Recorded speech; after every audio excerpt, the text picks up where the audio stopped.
Anak-anak di sekolah Uganda menyanyikan lagu Injil untuk Yesus sebelum militan Islam menyerang mereka dengan parang dan membakar mereka hidup-hidup di asrama yang terkunci dan membakar gedung tempat para murid tidur. Pada saat yang sama, mereka menyerang siswa dengan parang, melukai, dan membunuh siapapun yang dapat mereka temukan. Ibu Masika mendengar para militan berteriak Allahu Akbar atau Tuhan Maha Besar.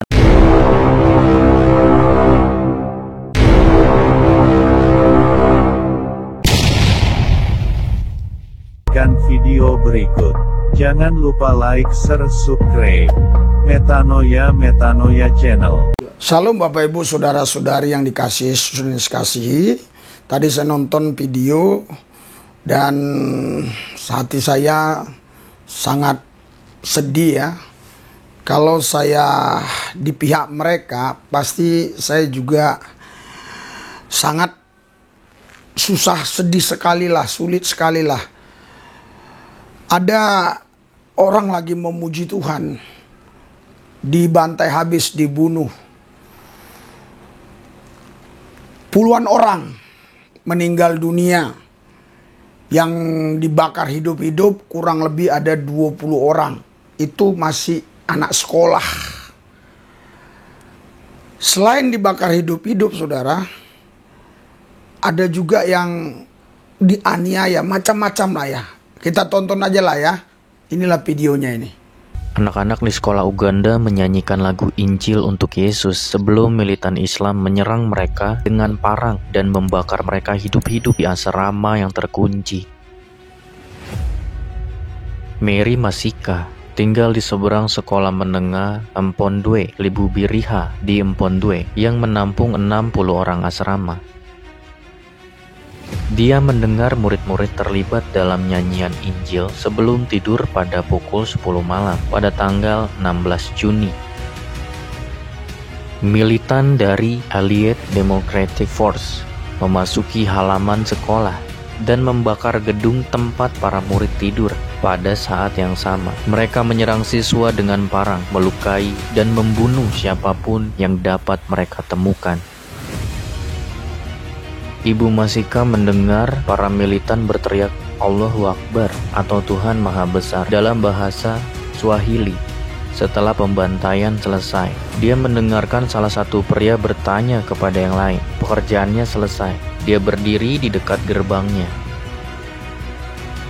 Laporan Afrika mengatakan 37 korban adalah anak sekolah, 1 adalah penjaga keamanan, dan 3 adalah anggota masyarakat setempat. 6 siswa juga diculik, kata sumber militer.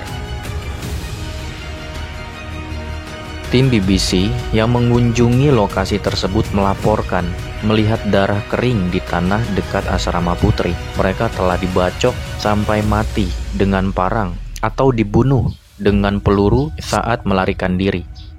Asrama anak laki-laki telah dikunci dan dibakar dengan bahan bakar oleh para militan.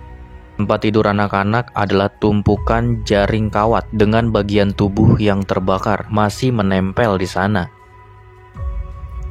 ADF adalah kelompok yang berbasis di Republik Demokratik Kongo dan sekolah Uganda terletak dekat dengan perbatasan nasional. Kelompok yang terkait dengan negara Islam didirikan pada 1990-an, mengklaim sebagai tanggapan militan terhadap dugaan penganiayaan terhadap umat Islam. Baik umat Kristen maupun Muslim setempat menghadiri pemakaman anak-anak tersebut pada hari Minggu.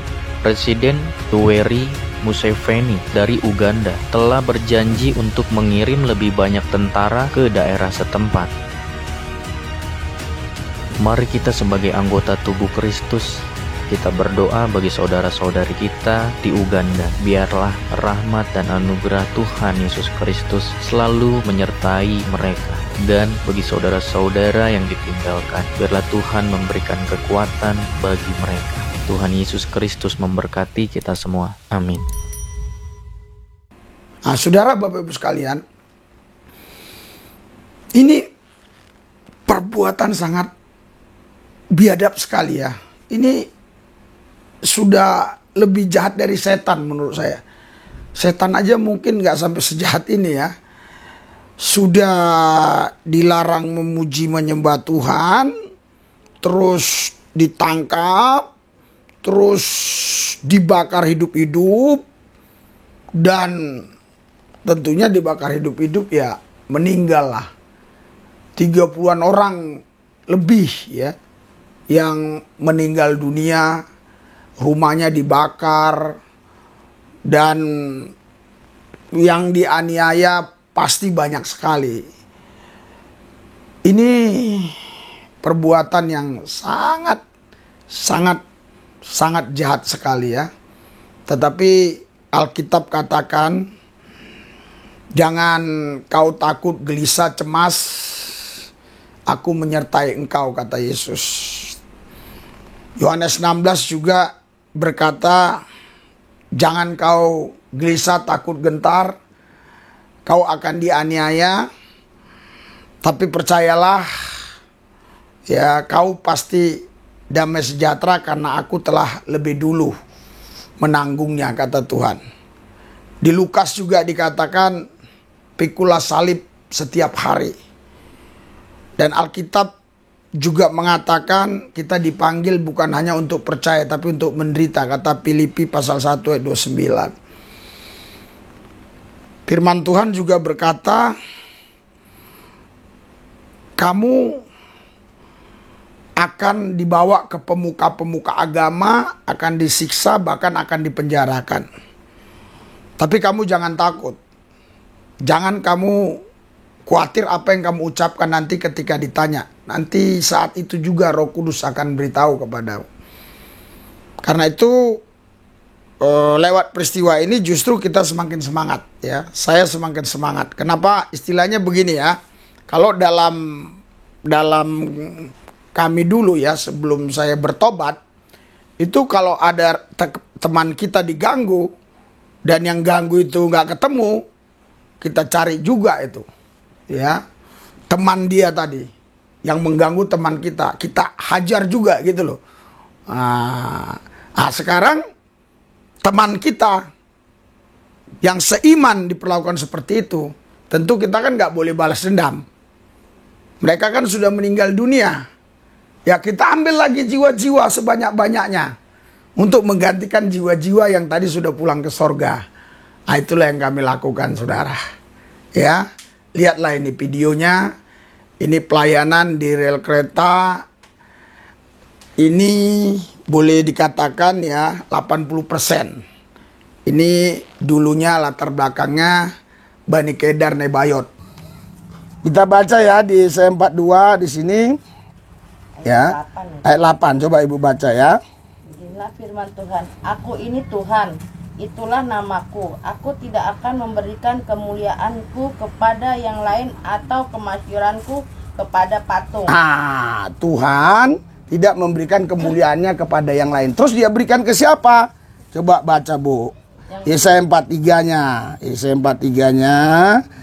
Ya, ayat yang ke-7, Bu. Tadi kan katanya kemuliaan Tuhan tidak diberikan kepada yang lain, ya. Semua orang yang disebut dengan namaku, yang kuciptakan untuk memuliakanku, untuk kemuliaan, untuk kemuliaanku, ya, yang kubentuk dan yang juga kujadikan. Iya, semua orang yang disebutkan dengan namaku, yang kuciptakan untuk kemuliaanku, yang kubentuk dan yang juga kujadikan, ya. Jadi kita diciptakan Tuhan itu sebenarnya untuk kemuliaan Tuhan, ya.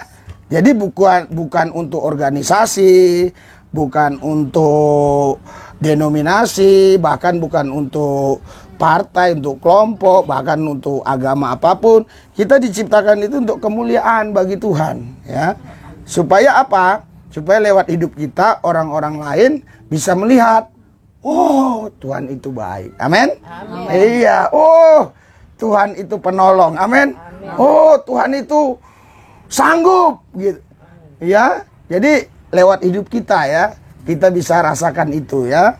Nah, jadi makanya kita hadir ke tempat ini ya untuk menyampaikan ya kepada semua saudara-saudara yang ada di sini bahwa betapa baiknya Tuhan itu.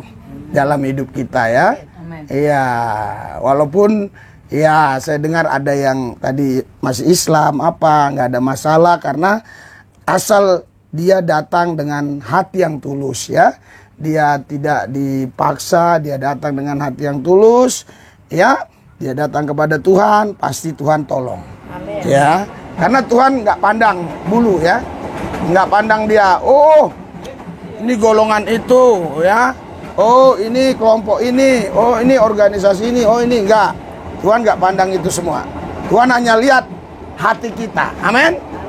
Makanya kalau kita baca di firman Tuhan dikatakan apa sini? Ya, di dalam Amsal 4, coba kita baca Amsal 4. Ya. Haleluya. Kita baca di Amsal 4 ayat 23. Nah, ya. Yang penting ini dalam hidup ini ya. Amsal 4 ayat 23. Apa kata firman Tuhan? Ayat 23. Iya.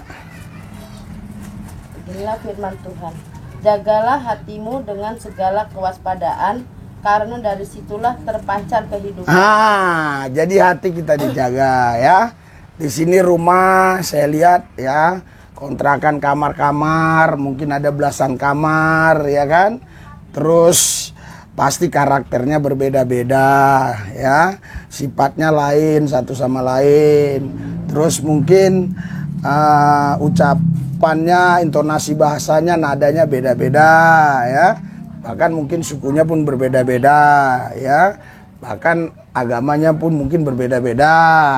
Tetapi kalau kita jaga hati, ya pasti ada damai. Amin.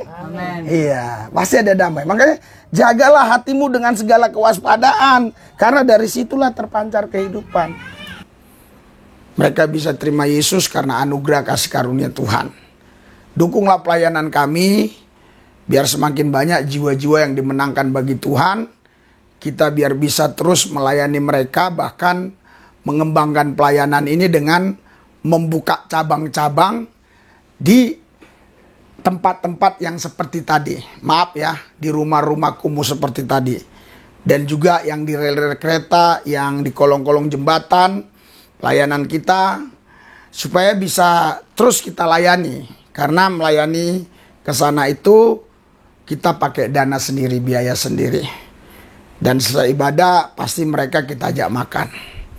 Ya, itu juga pakai biaya yang cukup lumayan, tergantung jumlah yang hadir ya.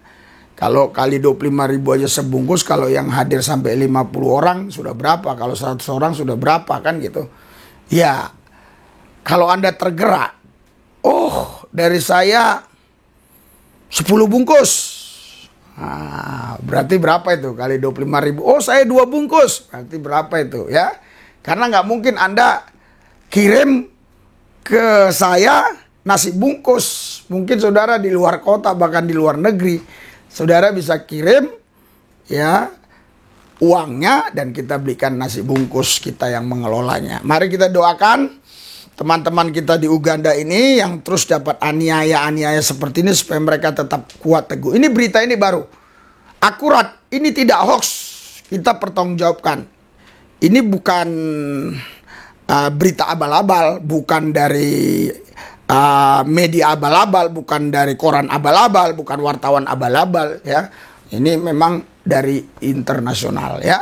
Mari kita berdoa untuk teman-teman kita yang ditinggalkan oleh keluarganya yang tadi mati terbakar dan mati teraniaya, supaya keluarganya tetap kuat di dalam Tuhan. Tuhan Yesus, kami berdoa buat saudara-saudara kami yang seiman yang ada di Uganda, yang mereka baru dibakar hidup-hidup. Tuhan Yesus, biar keluarganya tetap setia kepadamu. Begitu juga orang-orang Kristen lainnya, mereka tidak tinggalkan Yesus hanya karena ancaman, hanya karena mereka takut dibunuh.